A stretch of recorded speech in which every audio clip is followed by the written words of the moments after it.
So our second snippet for this week is going to look at the 2000 election, which even though Clinton was not convicted in the Senate trial, the specter of the Clinton impeachment sort of hangs over the election in unusual ways.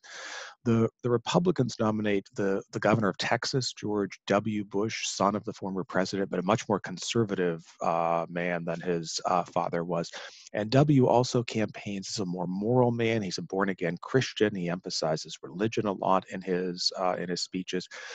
He asks Dick Cheney, who was his father's Secretary of Defense, to oversee a process that would determine who is the best person to serve as the Republican vice presidential nominee in the 2000 campaign.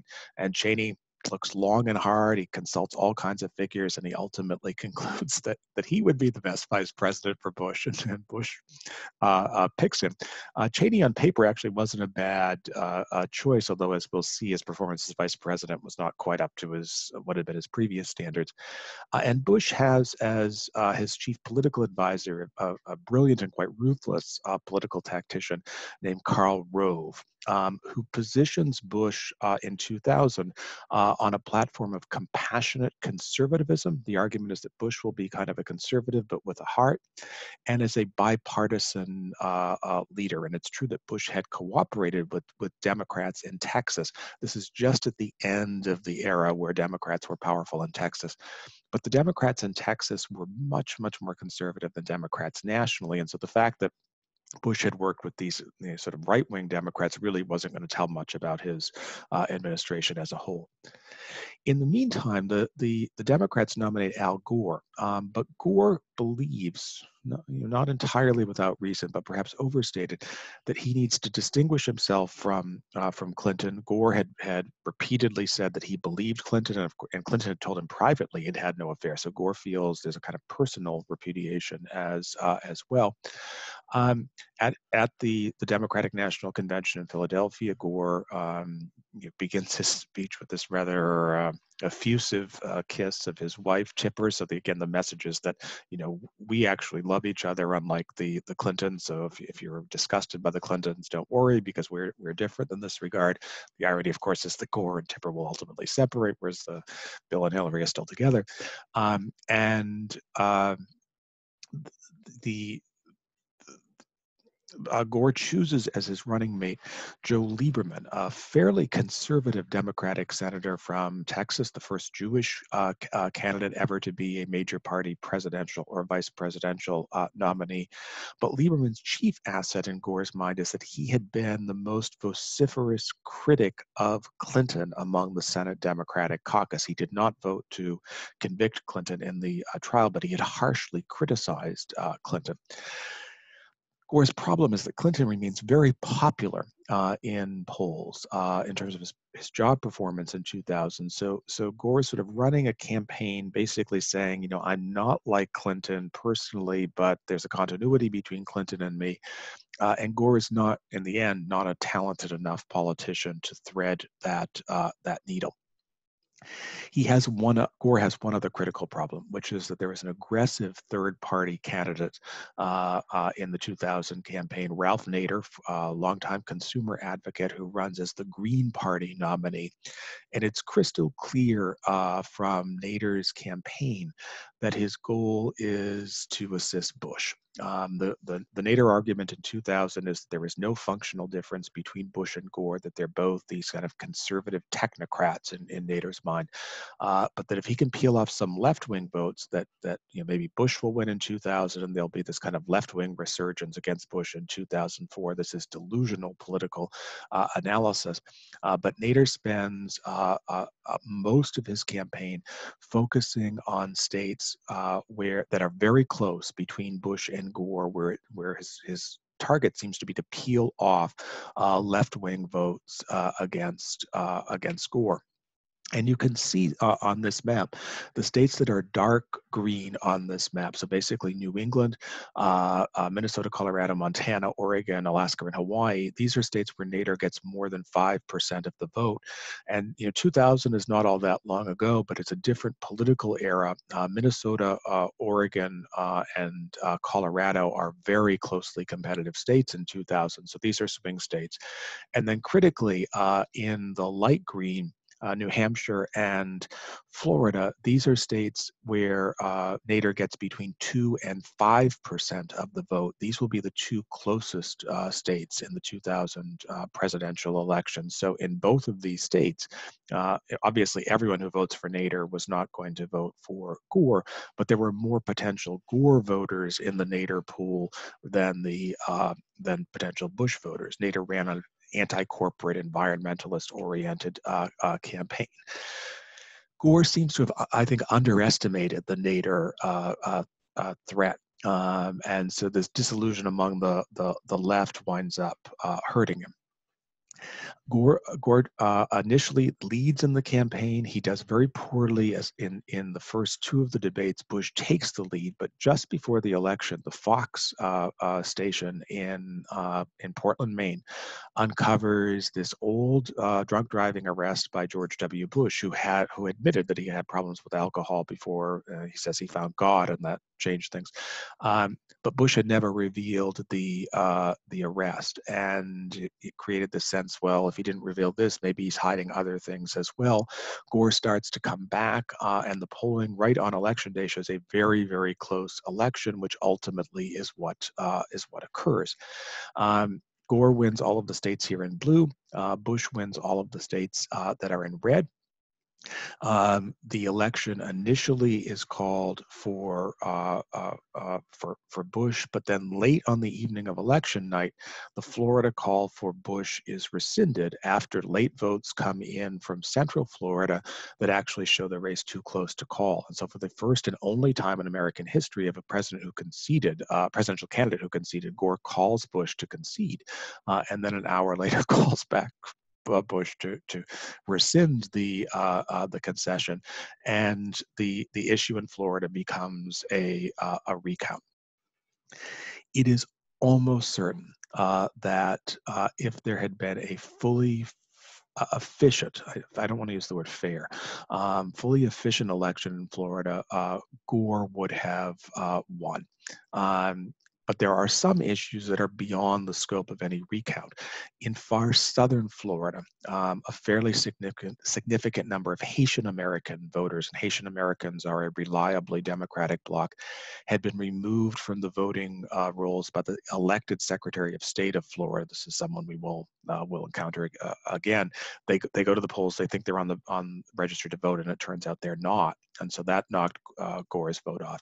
In Palm Beach County, they used this so-called butterfly ballot, which was not terribly confusing, but was confusing enough. And what wound up happening is that a lot of, and Palm Beach is a disproportionately 65 and older county, a lot of people who went to the ballot box thinking that they were voting for Gore actually wound up punching item 4 here, the Reform Party ticket for Pat Buchanan, and Buchanan really did not have much appeal in Palm Beach County. So this kind of confusingly structured ballot probably siphoned several thousand votes away from Gore. So absent the butterfly ballot in Palm Beach or the Haitian American issue in Miami-Dade County, Gore would have won on election night, but he's behind by several hundred votes, and so he calls for a recount.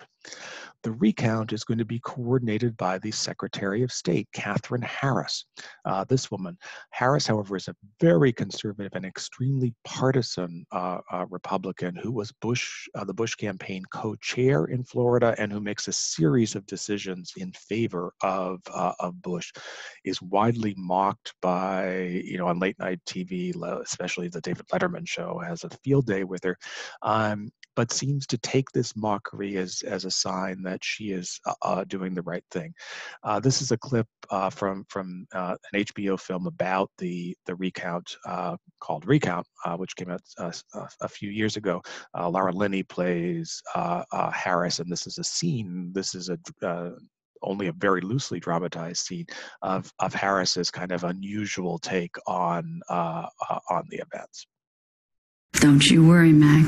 It's going to take a lot more than David Letterman making fun of my hair and makeup to knock me down. That is exactly why I backed your campaign when everyone else ran over to Mortham, because you are a woman of action. A woman of action, like Queen Esther. Queen Esther? I have been reading my Bible quite a bit here lately, and I have been feeling this unusually strong kinship with Queen Esther. You recall Queen Esther? She was willing to sacrifice herself to save the lovely Jewish people. And that's exactly what I'm doing right now.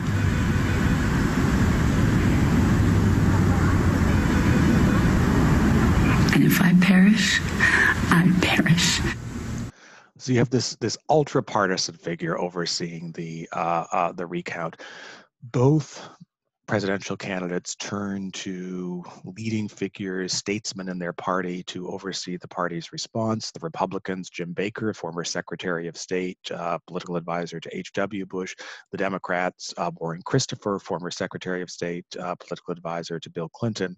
These two were not in the same ballpark as secretaries of state. Baker is one of the best secretaries of state in 20th century U.S. history. Christopher, one of the worst, and they were not in the same ballpark in terms of the 2000 recount either. Baker played hardball very effectively, sort of pushing the envelope. Christopher was far more passive, made a number of concessions that turned out to be critical. And the Gore campaign makes what turns out to be, makes a number of mistakes, but one makes a fatal mistake in choosing to try to game the system in Florida. Under Florida law as it existed in 2000, very oddly, this is the final count here after election night, Bush up by a little over 500 votes. The losing candidate in a very, very tight race like this could request a statewide recount, but they also could request a county recount. Instead of asking for the entire state to be recounted, the Gore campaign only asked that these four deep blue counties that I have here on the map, Miami-Dade, Palm Beach, Broward, and Volusia County in the center part of the state, be recounted. And Republicans, not unreasonably, have a field day with this, and they say, look, Gore is only asking to recount these heavily Democratic counties. Of course, Republicans could have asked to recount the heavily Republican counties, but they're ahead, and they don't want to do that. So from a PR standpoint, this was a mistake. From a tactical standpoint, though, it was also a mistake. There's a decent amount of political science literature that shows that in very, very close elections, recounts tend to disproportionately benefit the Democrats. And the reason for this is that Democrats do disproportionately well with very, very low information, low educated voters, people who are not closely following the rules as they fill out their ballots. The classic example of this is going to be a few years later in Minnesota in a recount in the Minnesota Senate election. So Gore, if he had called for a statewide recount, actually probably would have won. And if the recount had been fair, that's a second big if. The result, though, was this kind of bizarre episode where these four county election boards, using differing standards between the four, attempt to determine whether votes that were not counted were actually votes in favor of Bush or Gore. The highlight or low light of this came in Palm Beach County with this analysis of these things called hanging chads. This was a word that no one had ever heard of before the 2000 election, but the idea of a chad is that's the phrase for the item from the ballot that's punched through. And one of the questions was whether ballot punches that were indented but were not fully punched through should be counted in favor of one of the candidates. And the Gore people argued yes, the Bush people argued no. Ultimately, this went to the Supreme Court in a very controversial decision, 5-4. The Supreme Court ends the recount with Bush ahead by a few hundred votes, and therefore has Bush as the president. So, who would have won? The irony here is that if the Supreme Court had not intervened, had simply allowed the recount as it existed in November and December of 2000 to move forward, the winner would have been Bush by 225 votes. But if the Gore team had called for recounting all statewide ballots, which again, Gore never did, Gore would have won by 170 votes. And the reason we find out about this is that Florida has unusually robust open access laws. And so in the summer of 2001, the Miami Herald, the largest newspaper in Southern Florida, files an open a document request, gets a copy of all of the ballots, and actually does the recount that was never done in 2000, and finds out that under the standards that Gore should have asked for but did not, the winner should have been Gore. But in the end, that's irrelevant. The winner is Bush in this very, very contested contest. So that's it for our second snippet. We get Bush coming in. Gore ultimately concedes after the Supreme Court decision.